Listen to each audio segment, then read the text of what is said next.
start, and just give me 1 second as we go through the multicast. I even had a Palm Pilot. Dang, you had them all then, huh? A Palm Pilot is pretty interesting because basically just downloaded the data that you typed in when you're in a meeting. We'll have to talk about that. All right, let's go ahead and kick everything off here. Welcome everyone to the People Strategy Forum podcast. We're a show that guides leaders to elevate the overall workforce. And so we believe that people are at the heart of successful organizations, and team members' well-being, their rewards, and career development. It's all very essential to a happy and healthy and highly productive workforce. So this show discusses the practical and effective leadership strategies for top executives and senior professionals and talent managers overall. So you're in the right place if that's what you're looking for. On our show today, we have, of course, TMA as our sponsor, and we'll talk a little about TMA again. But they are an organization based out of the Netherlands that helps with employee communication and knowing your people better. And so it's a critical communication tool that you can use in your entire talent cycle. So as we talk about that, if that intrigues you, reach out to me, and I'd love to take you through that. Also, we have our hosts today, myself. My name is Sam Reeve. I'm a reward strategist from CompTeam. And we also have Shar Miller here she's also a people strategist, helps us on CompTeam. And she also Shar does a little bit of everything. I mean, she's got multiple irons in the fire for sure. So, so mountain and sea career strategy, and also you're a health advocate and past an investment person now. I'm buying houses. It's crazy. Yes, lots of things going on. But today I am thrilled to introduce to you a guest who truly understands the magic that happens when passion meets purpose. So meet Justin Peters. He's the founder of SimplePod Studios. It's a way to help people develop podcasts and so forth. We'll hear more about that. And he also has his own hit podcast, that The Struggle is Real. And we're going to be talking a lot about that in this show today. So he's a guy that knows a thing or two about turning adversity into opportunity. And he found himself at a career crossroads before. And Justin, you're going to have to tell us a little bit about the story there. So the important thing is that we want to understand on how to craft the best employee experience, especially for that new generation that is coming out. That what do they want? What are they looking for in the workplace?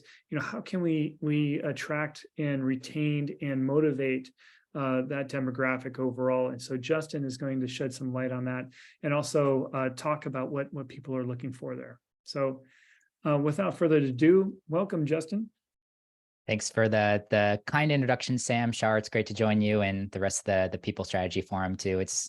I'm super excited for this conversation. I've been looking forward to it all week. Yes. Well, we are too, because it's very timely, I have to say. So we're looking forward to hearing what you have to recommend. For sure. I've been, one of the things I've been talking about for the past year or two is just about how the global economy is switching, it's changing. To where, of course, we experienced supply chain issues during the pandemic and so forth, and we currently are still feeling some of those issues, to the extent where a lot of organizations are thinking about nearshoring and onshoring what they've offshored years ago.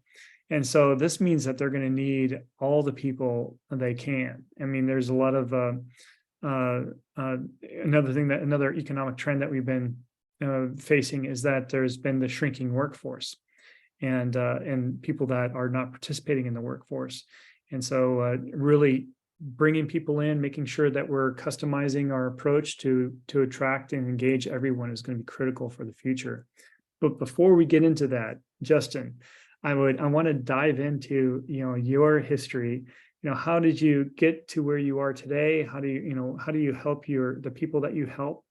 And then tell us your unique story about your career dynamics and what's happened in your career.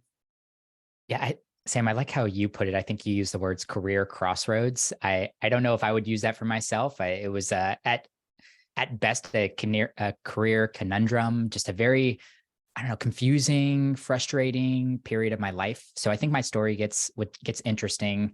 This was summer of 2019. I was working for an insurance brokerage for the last 8 years, and kind of tripped into the industry, worked as an intern, and then kind of grew from there. And it wasn't that I was dissatisfied with the work or the people or even my employer. I just felt unsure and a little anxious and kind of like bored, in all honesty. And I found myself trying to figure out what the next step was going to be. So I made a quick jump to another smaller insurance brokerage in the local area. I realized that was even a worse fit for me, job fit wise, culture fit wise, all of it. But here I was, 3 months into this new job after I just made all of these posts on LinkedIn, really excited about this new role. It was a sales role too. So it was very external the way I was promoting the transition. And here I was knowing that this was not what I wanted to do. And I was having a conversation with somebody, and I really need to have another conversation with them because I talk about him a whole lot. But I was telling him about this situation that I was in, and I was like, I'm gonna put my time in the next 9 months, get to the 1 year mark, and then I'll start looking for another job. And kind of questioned that and backed me into a corner. He said, why you gotta wait 9 months? And I was like, well, the career blemish, the kind of the societal expectation that you should be in a job for 1 year. And he's like, Justin, are you really going to waste the next 9 months of your life just to hit this quote societal expectation? And that really got me turning. And in that conversation, he also suggested something else. He said, I know you've set yourself up financially. You were going to make this transition. You set some money aside. You didn't have to use that money. Why don't you just take some time off? Like take a career sabbatical. And for somebody that's been working since 14, weekends, holidays, summer breaks, fall breaks, spring breaks, anytime, every time, I was always working. And like I said, I started working for this insurance brokerage at 19, and really kind of jumped into my full-time career at 20. I was like, wow, that's a novel idea. Here I am in my mid-20s thinking that I might take a sabbatical. And this was like something that I didn't think was really allowed, especially at a 20-something. But I did ultimately pull the trigger. With that, I made one decision that really changed the trajectory of my life, which was investing in a project that I've always wanted to invest in, but I've never said I never did it because I didn't have time because of work. And for me, I knew that was podcasting. I fell in love with the medium maybe a couple of years prior to that. And I was like, it dawned on me one year that I could also create in this space. I bought 2 mics. They sat on a shelf. They collected dust. And here I was 8 months later. And I was like, you know what? My sabbatical project is going to be starting a podcast. So I did that. I called my best friend. 6 days later, I had my very first interview on the podcast. And then here I am 4 years later. After all of this, my entire life revolves around podcasting. So I absolutely love the medium and the hobby of podcasting, the trade of podcasting. And then it took my little brother, who joined the team 2 years later, to kind of knock me on the head and be like, hey, Justin, you could probably also build a business around podcasting too. So that's a little bit of my career dynamic. I'm a podcast by passion project, a podcast manager as my business. And then I also have a 9 to 5 in the finance industry too. So here's the first question. Can we really call it a sabbatical if you take a time off to develop your own business? That's a really good question. At that time, I wasn't really developing a business. Like I said, I was starting a podcast, but as podcast creators yourself, you realize how much time and effort goes into podcasting. So yes, it was a part-time business at the time. The intention there was I'm a type A. And once again, I told you I was working since 14. The thought of having nothing on my plate every single day kind of scared me. So I kind of wanted some little project to work on. Plus, it was a little bit of a creative strategy for conversation or story to share whenever I re-entered the workforce, when recruiters are going to ask me, how'd you spend your time off? I could tell them, well, I was working on a project, this podcast. Here are some of the things that I learned from it, some of the skills that I developed because of that. So that was kind of the context of why I actually went. I had no idea after the 6 month sabbatical was over that I would continue to say yes to podcasting. I just fell in love with the medium so much and the craft of being a podcast host. Well, I absolutely love your story, Justin, because I speak about career transformation all the time. The first half of my career, which sounds very different from you, it was just, I would stay at companies for, 13 years and yeah. And then all of a sudden realize, boy, if I went to Denver, I could probably increase my salary by 40% if I got my master's degree, that kind of stuff. But, I realize now looking back at all those long lengths of my career, and I should have been updating my LinkedIn and working on entrepreneurship, because when I left the traditional mindset of corporate, working with Sam and team, and then starting my own companies, I feel like I jumped off like the cruise ship, I call it, career, about entrepreneurship. It's pretty fascinating. So I think it's super cool that you did that. I love what your friend told you about, the next 9 months. That's a big chunk of your life, right? Yeah. Yes, definitely. And so how did you pick your specialty or your expertise? But I think today we're talking about attracting and hiring 20 somethings. So Yeah. that's like one of your niches. So what inspired you to pick this particular topic for your podcast? Yeah. So the podcast is called The Struggle is Real. And really what we focus on the show is money and work productivity or career advice for early career professionals. And to answer your question, the reason that I picked that was because I kind of want to benefit from all of the guests and the content that I was creating. And this really came out of Sunday conversations with my little brother. He would call me. I was 25 at the time. He was 22. So we just finished up school and he was asking me kind of a lot of life questions that I get pretty frequently. And sometimes I might have some answers for him or some guidance because I was 3 years ahead of him. And hey, here are some of the things that I learned. Other times I'm like, I don't know, Kyle. That's a really great question. Let me see if I can find someone. Maybe I can invite them on the podcast and we can learn together. So the podcast really Yeah. stemmed out of my brother and I's own curiosity and our own kind of self-desire to improve our own career path. And then, yes, I found many of other people that kind of clung on to that. And then, yeah, I started to learn and get really invested in Mhm. early career professionals and some of the unique struggles that demographic is going to be facing. I'm definitely going to recommend that my kids, this is going to age me, but now 20 and 23, Yes. it's like scary, gives me chills, but they grew up with an HR leader. I've been in every position in HR, and they would never listen to, I guess they were listening because I thought they didn't care about my advice. And then all of a sudden one day my daughter called me and said, "Mom, I need some career advice." And I was like, "You're calling me for advice?" In shock.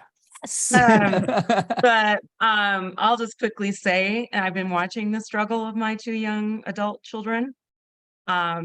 Literally, they are walking into orientation and then within an hour walking back out. Mm. My daughter has been harassed and I can't believe they don't even understand HR, but my daughter does. And so she called me, she goes, "You won't believe what happened to me today." Every single discrimination under the sun happened to her that day, and they didn't even pay her for that day. That's It insane. just blows my mind. Mm-hmm. Oh yeah. So, I hear stories and like then this all the time. I could go on and on, but I think it truly is real, because I feel when I look back, I stepped out of my HR management internship. Thank God I did that. And I just walked right into my HR coordinator position, right? But my daughter and my son don't have it that way today. It's tough. Hmm. So why do you think the struggle is real, Justin? This is I don't know. I think that's a really good question. I don't have benefit of hindsight and kind of understanding where where employer sentiment was throughout the 70s, 80s, 90s, early 2000s. I really only have my own experience from the last, I don't know, 12 or so years working in a corporate profession, and then also absorbing a lot of knowledge from my guest and listening to a lot of the listeners and their thoughts and opinions. I do think it's an interesting dynamic. We know the world of working for one company for 40 years is gone. And I think that is a disadvantage and an advantage on both sides. I think people are looking for different career opportunities, let it be with different employers and or different job opportunities. And then same with employers too. I think the skill set needed for running companies is changing so frequently that they are also looking for a different breed of talent so often. But I'm guessing with this divide or with kind of this lack of commitment from the long term, some of these more poor qualities have kind of crept in, like the harassment and the lack of training and onboarding and guidance and long-term commitment to your employees. Yeah, I think the other piece too is just, I mean, just I think there's, with a lot of the juggle and what's been going on over the past 5 years. I mean, of course, when people are at home, a lot of our young people have never been working in an office. They don't know what that reality is like, or what the norms are. I mean, we've experienced a lot of unique behaviors over the past few years, such as, quiet quitting and, ghosting and different things like this.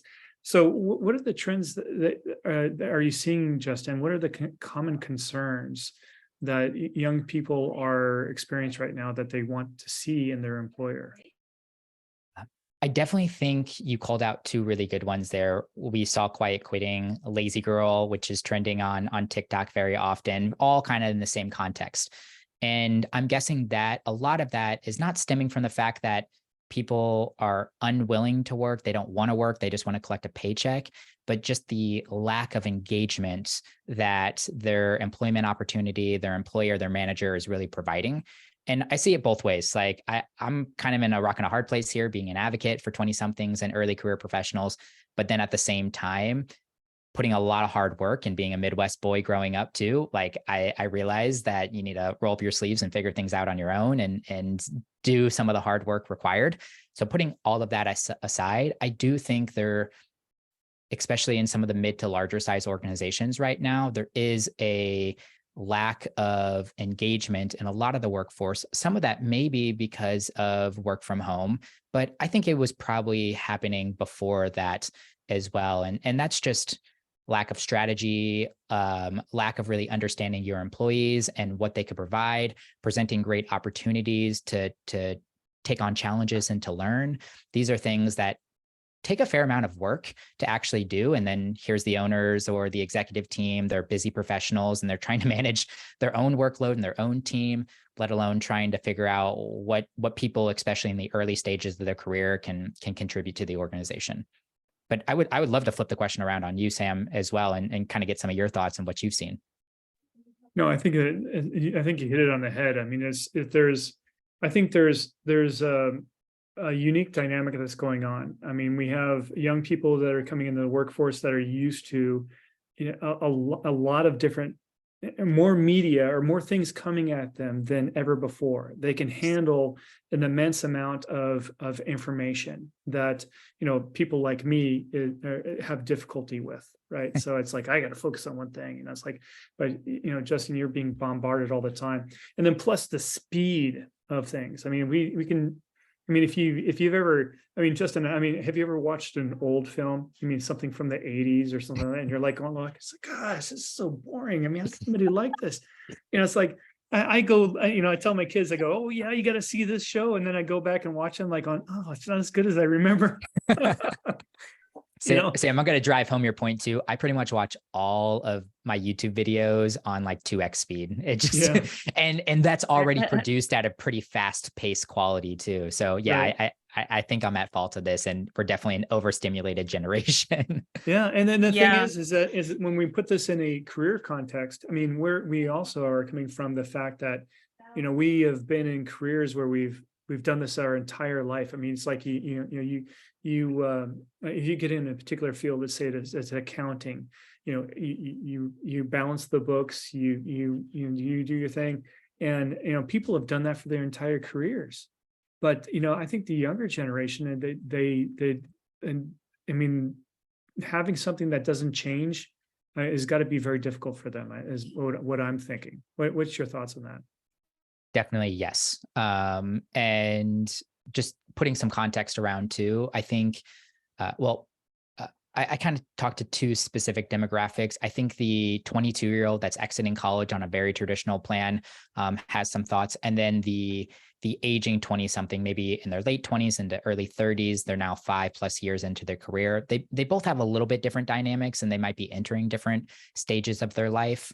At no point in time did I ever think I was going to turn the dial around my energy and excitement for work.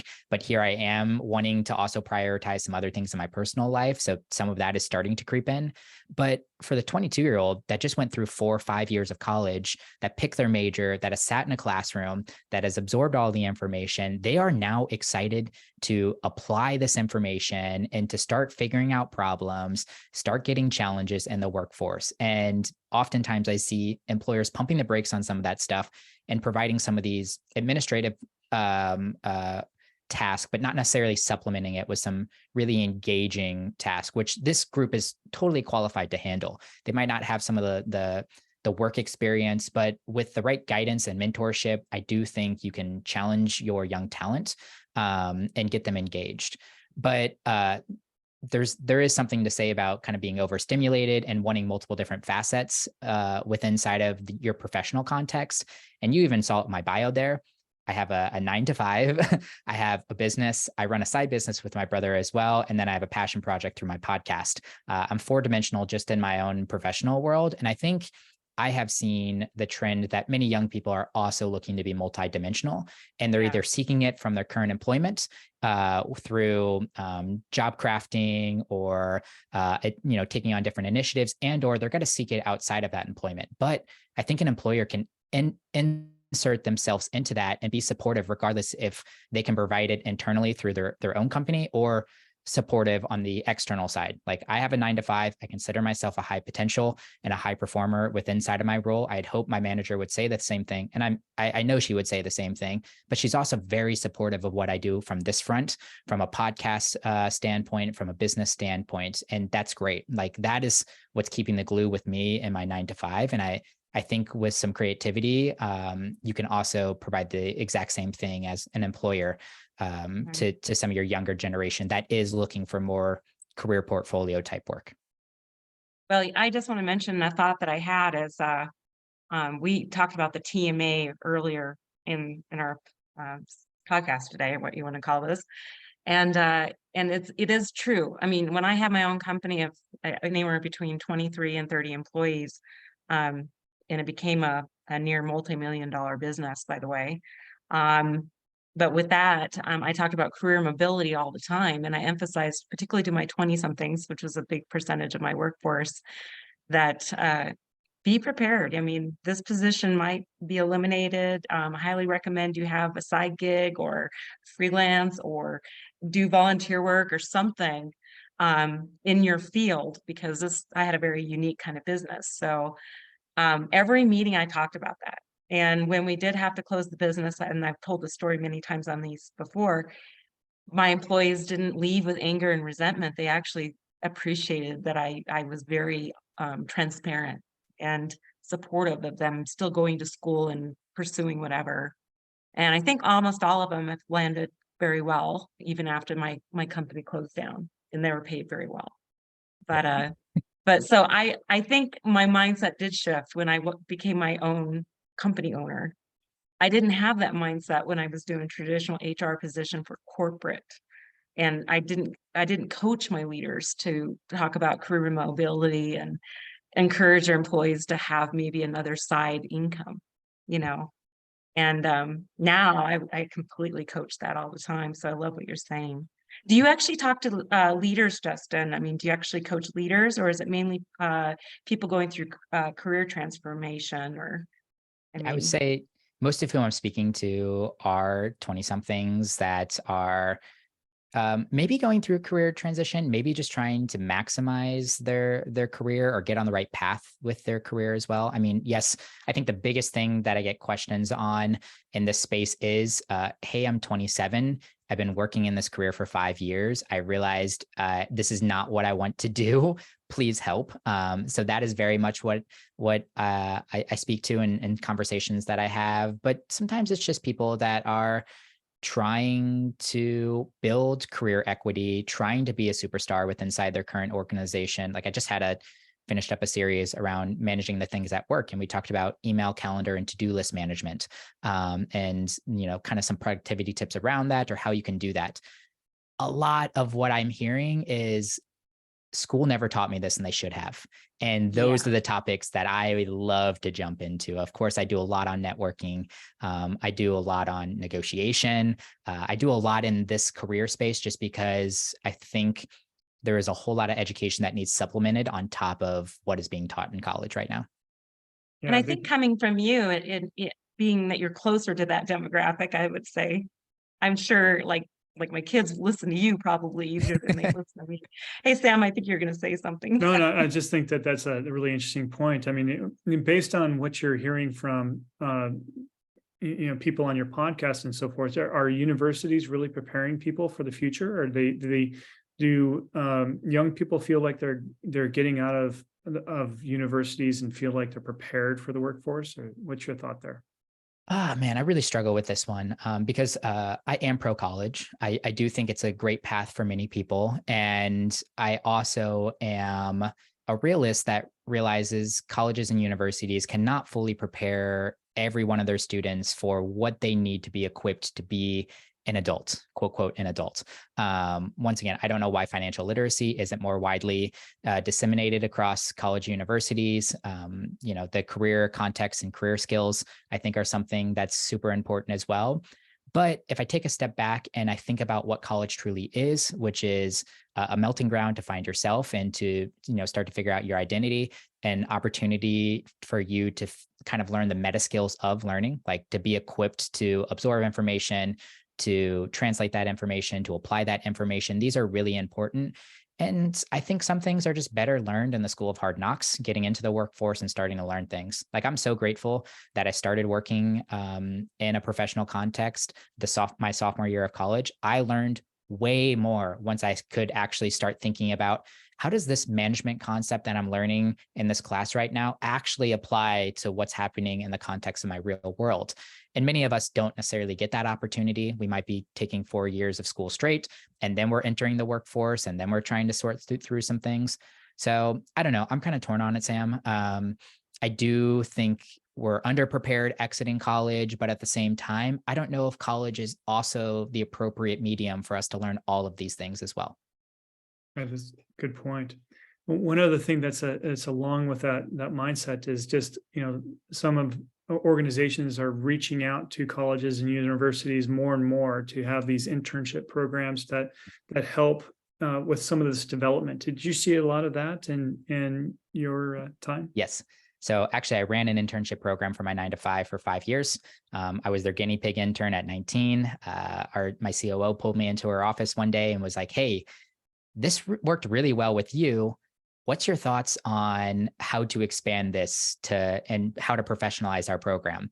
And I guess I had one too many thoughts. And at the end of that conversation, she just said, "Justin, you want to run with this and, kind of grow this program just as you see fit."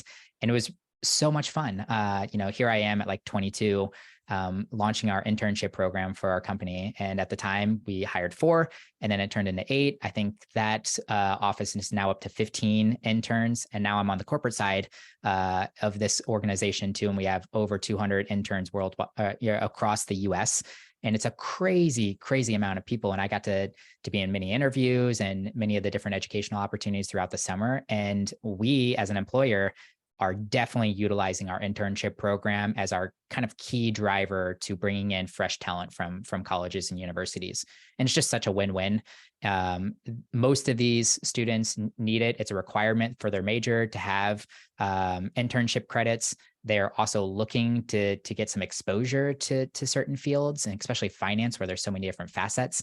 They get exposure to a lot of different things so they can kind of jumpstart or figure out where they want to enter the workforce post graduation. And then for us, I mean, we get like an 11-week trial period on them, and we get to figure out who's the best talent out of all of these. And then we can make offers out of that. And they're routinely bringing in fresh ideas. They have a capstone project, which is focusing on a couple of key initiatives in our organization and bringing solutions to the table based on what those are. So it's been really fascinating to watch our own organization grow our internship program. And it's kind of our lifeline now for much of our youth recruiting. Well, I can't emphasize and agree with you more. I mean, I tell every younger in the career type of person I can that really that was the most important thing that I did is get that internship and become in HR management. I mean, Yes. and I had drove over an hour each way for free, and finally they got me on the payroll as a paid intern, which back then was really cheap.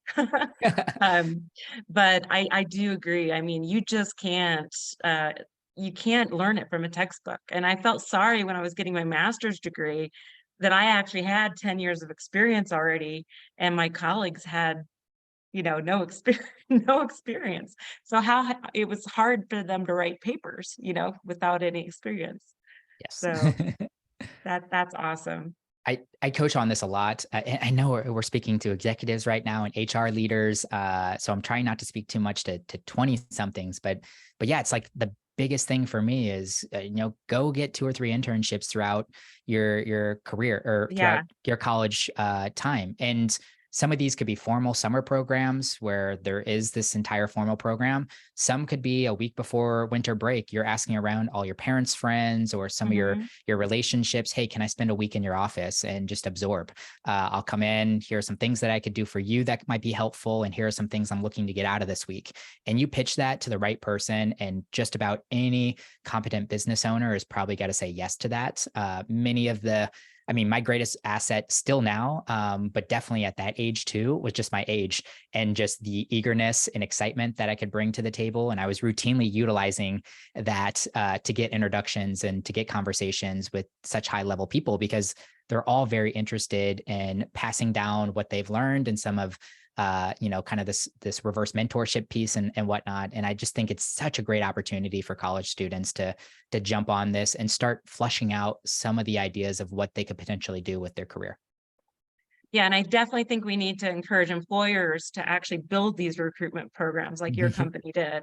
And I think a lot of employers don't know how to build the program and even pay their internships, which is Sam's specialty, right? Right, Sam? Yeah, that's a piece that I'm working on right now with updating a program. But I'd love to hear your thoughts, Justin. And what are the biggest learning pieces that you came in designing an internship program for your organization and growing it to over 200 people worldwide? What is the main thing you learned in developing that? Is there, for our leaders that are listening in, is there important things that they should avoid, things that they should partake in? What's your thoughts? I was always very surprised how much work I actually needed to generate for this group. They were very fast paced, and they're much more equipped to handle some of the things that I threw at them than I thought. And I was pleasantly surprised on their eagerness to learn and their eagerness to be flexible with that learning too, to just hop in and do a ride along with a salesman, or to sit down at a client service person's desk and absorb for a couple of hours, or to walk into someone's office and ask some great questions. They were so hungry and eager to learn. And the first year I ran the program, I was not ready for that. I would, like, every day I would get into the office. I'm like, I gotta organize something for these guys to learn. The second year, I built in a lot of structured learning. I brought in a lot of other stakeholders that could also supplement some of that structured learning. And I looked for projects that weren't just administrative tasks, but also had some context and learning that they could start to get an idea of what the day-to-day would look like if they joined this organization. What's really interesting is just from a leader standpoint, when you're really interacting with these interns and young people, one fear that comes into place is that you just see how fast and how smart these young people are, and you're like going, man, am I obsolete or what? These people are coming in, they're taking my ideas, they're building on them, they're so quick. I mean, it's sometimes when you're a business owner and you see, it's almost intimidating Mhm. sometimes when you're bringing people in. But I think that's some of the passion that gets lost as people enter into the traditional workforce. They see they come in all excited, And then, and I think you mentioned this before, the traditional workforce has a way of quashing some of that Yes. excitement. And so I think that we need to think of different ways of engaging young people and keeping them excited and engaged overall. But I want to pivot a bit, because now we talked about internships and bringing people on, and then and one of our listeners, Rohan, brought up a good thing as far as making sure that we're having good conversations with people, and ensuring that we're not just having these good conversations, but infusing a positive psychology in that. So when you talk to people and how they engage with their manager, I mean, you're familiar with a one-on-one that managers often have with their employees. Do you feel like those are effective? Are they done right? What are your thoughts on that? How could they be done better? I love one-on-ones. I have twice a week one-on-ones with my manager, and they're one of the most important meetings on my calendar every single week. I, as a career professional and having some experience in this space, definitely took responsibility for the agenda for those one-on-ones. And I would also, if you're a leader, challenge your team to do the same. To, hey, this is 30 minutes of time that you and I have together. I want you to own the agenda. I want you to bring your questions. I want you to bring your challenges from the week. I want to hear about some of your wins from the week, and you set the structure, but you let them drive the actual agenda. And I think that's where I've seen one-on-ones become really useful and effective. On the flip side, many managers are very busy. They might have teams of 10, 20, 30 people. The scalability of having these one-on-ones, and then on top of that, managing the agenda and showing up looking like you're prepared, I feel like is a huge ask and a huge task. But there's nothing wrong with you shifting the responsibility back. And I think that context is even larger than just one-on-ones, but really how you retain some of this top young talent is by shifting responsibility and setting the tone that you trust them and that they have value that they can bring. So small examples of some ways that I think you could continue to engage your young talent, especially your high performers, that you do truly have a sense of safeness with them when it comes to shifting some responsibility. Sending them to conferences and being a representative of your organization at conferences, I think, is a great idea, especially as you're running out of time. Letting them to be the direct contact for the vendors that you work with, taking responsibility for that, handling a small budget. Maybe they're responsible for some budget with inside of your team, or at least involved in those conversations, participating in the hiring. Like, that was one of my favorite things that I did whenever I first started. My manager would always bring me in anytime we were hiring someone on our team. She would ask me if I wanted to be involved in that hiring process. I was always jumping on and saying yes. And then at first it was me just learning from her and kind of being a fly on the wall in those conversations. And eventually we'd be walking into those meetings and she'd be like, hey, Justin, can you lead this conversation? Can you ask those questions? And that first one, I blundered a little bit, but after that, like, I came way more prepared. And that's what allowed me to have 400 plus interviews through our internship program every single year and have effective interviews. So I think there are some tasks that you can think about that you're handling right now that you might be able to shift all or a segment of that to your young employee. And from you, that's been hiring people for 30 plus years now, going into an interview and interviewing someone might not seem like a big deal, but I promise you the 22-year-old that's, a year into this profession right now is going to go home that night, tell his roommates about it. She's got to tell her mom about it. This has got to be the highlight of her week, maybe even her month in terms of her professional context. So you got to keep thinking about ways to engage your workforce from that context. That's great information. So, and continuing on with that, when we move into what are young people looking for in career coaching? First of all, who owns that conversation? Is it the manager or is it the employee? I think the manager has to own that conversation from the start, but similar to what I was just talking about, maybe shift that responsibility as you feel they're able to do that. I've noticed, maybe this is just me getting older. Maybe this is a byproduct of COVID, but the generation that's entering the workforce right now is a little bit more passive.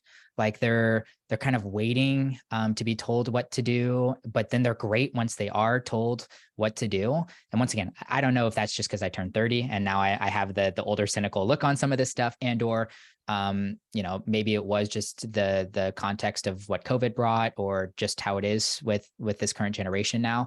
But I think you might have to give some guidance and bumpers to somebody owning their employee development over time. But I think if you invest that time up front and slowly shift the responsibility and move to a more autonomous relationship with that, you're going to be pleasantly surprised what people actually end up doing. That's a fantastic idea. I really love what you're saying. I love the fact that the employee has the ownership. I do have kind of a different question for you that I'm very curious about. And I tried to get an answer from my son and he just blew off my text.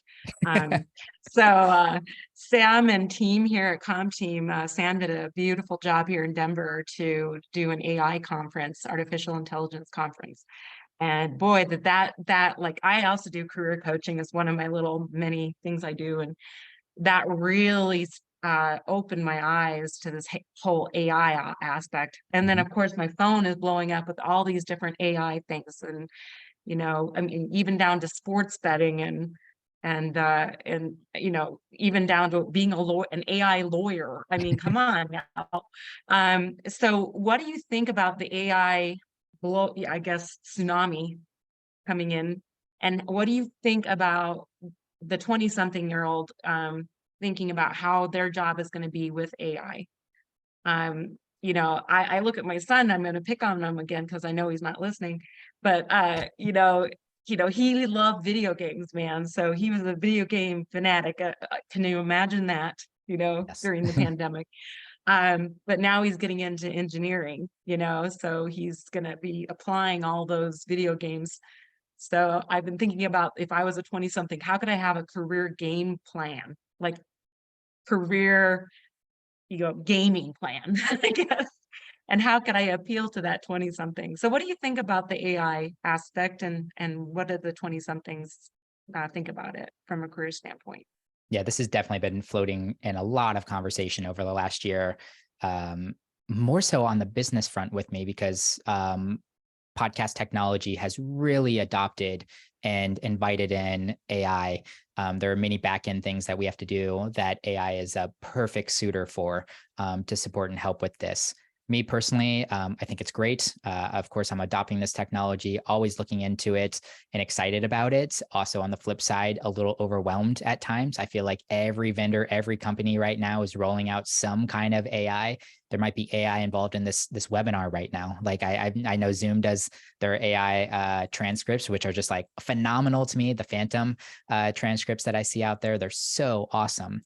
At my 9 to 5, we're creating an internal ChatGPT function, which is great. So there's a whole lot of opportunity out here. I think 20 somethings are probably in a better position to adopt some of this technology. They're not necessarily afraid of new technology. This is something that pops up every year for this generation. And we've been utilizing different AI functionality over the last 5 or 10 years, just simultaneously with what we've been doing. But I think it's hard to generalize an entire decade of people. There are many people too in this generation that don't want anything to do with ChatGPT, that are afraid of some of that stuff. But yeah, for the most part, I think we're in a pretty good position to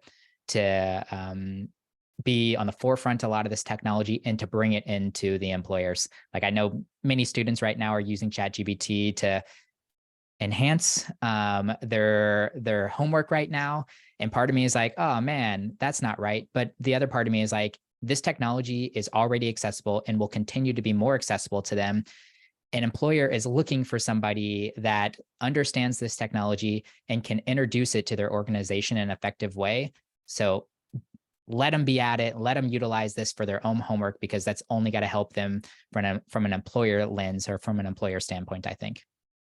Well, I'm very enthused that you have a kind of a positive mindset. Sam and I are basically the same age, and And when he was doing his this, presentation on AI, he's more the expert at this than I am, but I mean, yeah, it was fearful.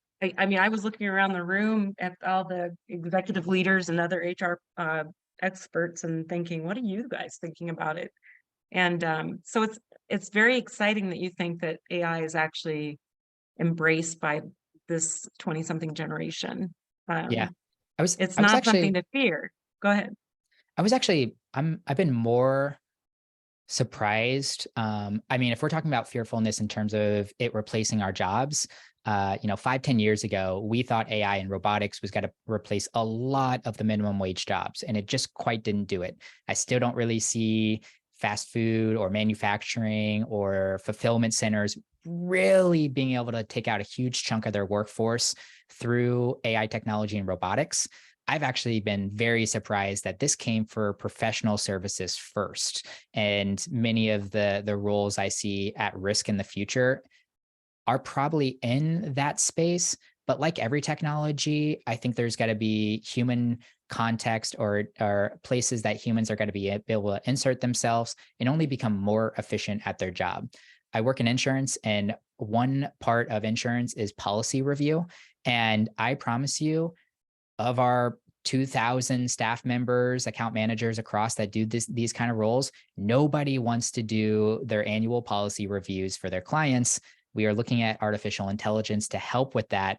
But we have vetted out every single vendor in the space right now, everybody that's working on a tool like this.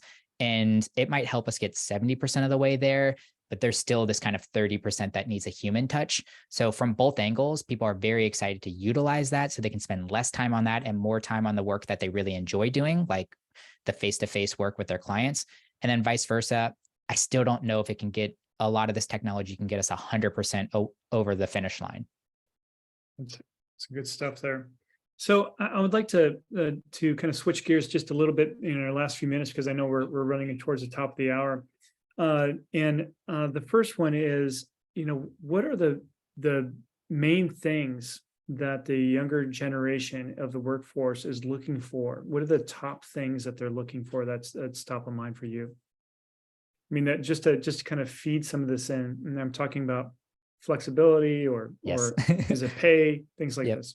I think top 3 is impact, which you hear very, very often.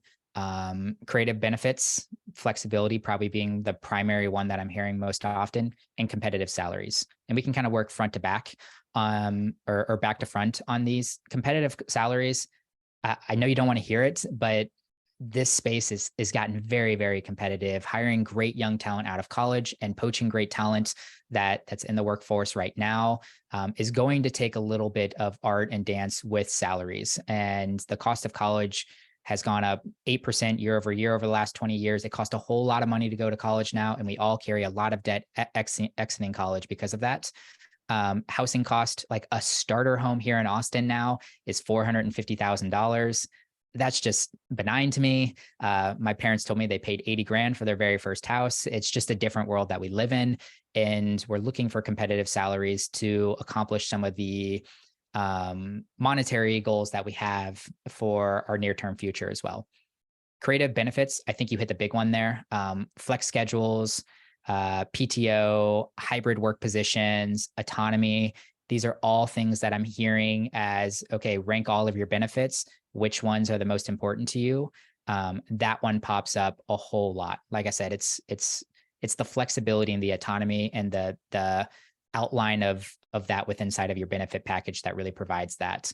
And I think this might go hand in hand with something else that I have to say, bonus pools. I think younger people are more and more excited to be involved and engaged in their companies.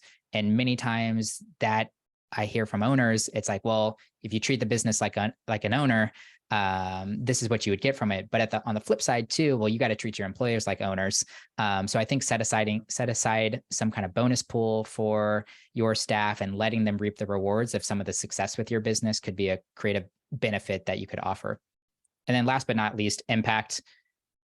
You've probably drowned it out so many times on this podcast. It's not going away. People are trying to align what they're doing in their professional world with the the things that they're passionate about, they're interested in their own personal life as well. And being able to articulate that from a TA standpoint, from a hiring manager standpoint, and then actually following through with that whenever someone actually joins the organization is going to continue to be important to 20 somethings. Well said, Justin.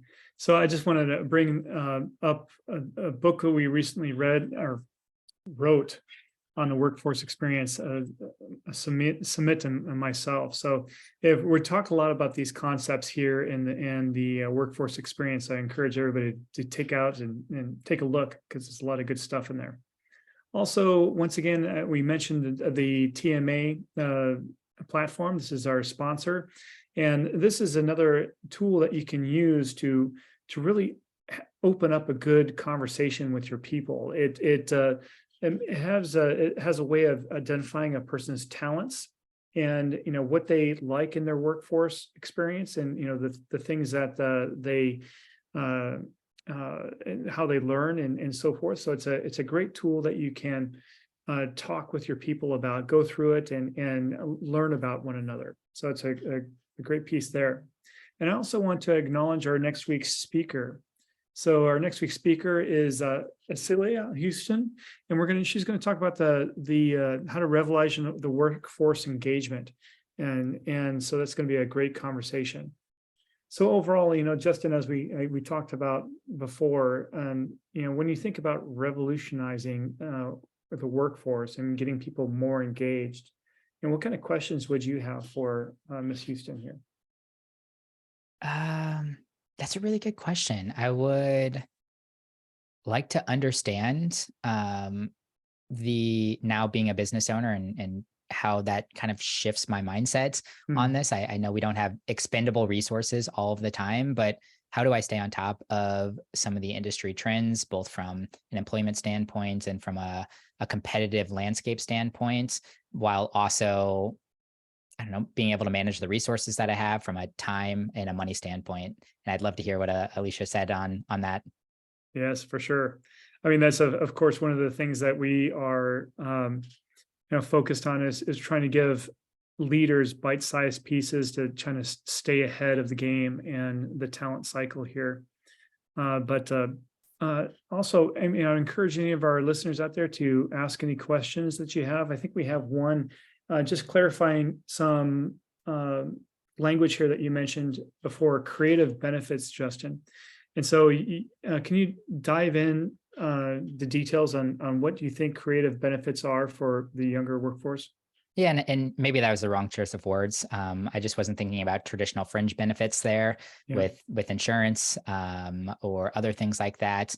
I really do think from the context of flexibility and autonomy, that's what I was really trying to state, making sure that that's maybe even outlined in your benefit package and or translated to your managers, that this is important, that we empower our employees, that they have autonomy, that they have flexibility with their schedules. So that's kind of what I was getting at with that. And I think that's a really important aspect of what younger people are looking for, especially as more and more of them become interested in the career portfolio. Mm-hmm. And another thing that of course, that the amount of debt that young people take on, for school and so forth, and that's important to have those a competitive wage. But yes. Are you still seeing a lot of would you classify some of the tuition reimbursement programs and pieces of something that's very compelling to the younger generation? Yeah, it was actually, I was working on a podcast episode a couple of weeks ago around this, and I was asking around to see if anybody had a lot of in-depth experience with it. But surprisingly, I couldn't find too many employers that were really offering it, or friends of mine or listeners of the show that utilize this benefit, if it even was a benefit offered by their company. So I still think there's a whole lot of opportunity out there if you can help your employees manage that debt load and transition into their career. I think there's something to be said right there. Point. All right. Well, we are running out of time here, so I just wanted to give our listeners an opportunity, if they want to ask more questions, or if something comes up later on and they want to reach out to you. How do they find you, Justin? LinkedIn's the best place to connect with me. I'm super active on LinkedIn. So Justin Peters, you can find me. I'm connected with Sam. So if you're looking for a mutual connection, Sam and I will be out there. Of course, I have a whole lot of different things to throw your way. If you're 20 something or early career professional, or maybe a parent of one, or mentoring one, or managing one, The Struggle is Real is out on all the podcast players. We're working on a really cool series right now, all around how to make more money out of your paycheck. Some creative ways to do that. We just got done with networking, and I told you about managing the things at work in the series that we recently put out this summer, and that front.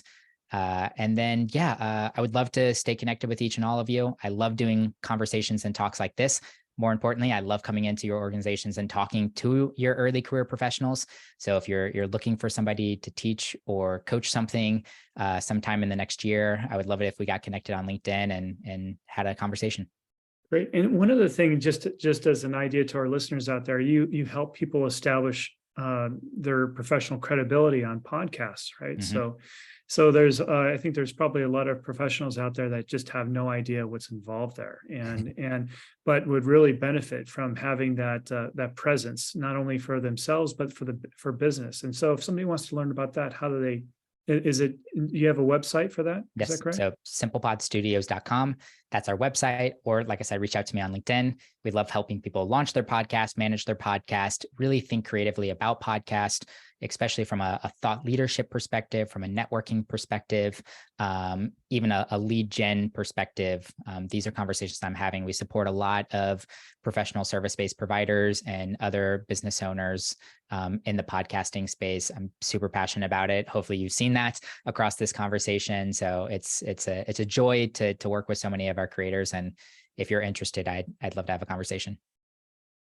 Well, great. Well, it's been a true pleasure, Justin. Thank you so much for sharing all your wisdom with us today. And I think a lot of our leaders out there that are benefiting from, really creating an attractive culture that is going to really engage that younger workforce. So thank you so much for everything that you've mentioned today. Yeah, thanks for a great conversation. We bounced around a whole lot of places, but those are my favorite kind of conversations. So Sam, Shar, and the rest of the People Strategy Forum team, I really appreciate you letting me come on. All right. It has been a pleasure. Thanks for your time today, Justin. It really helped me out. See you guys. Well, take care, everyone. And we'll see you next week on the People Strategy Forum. Thank you. Bye, everyone.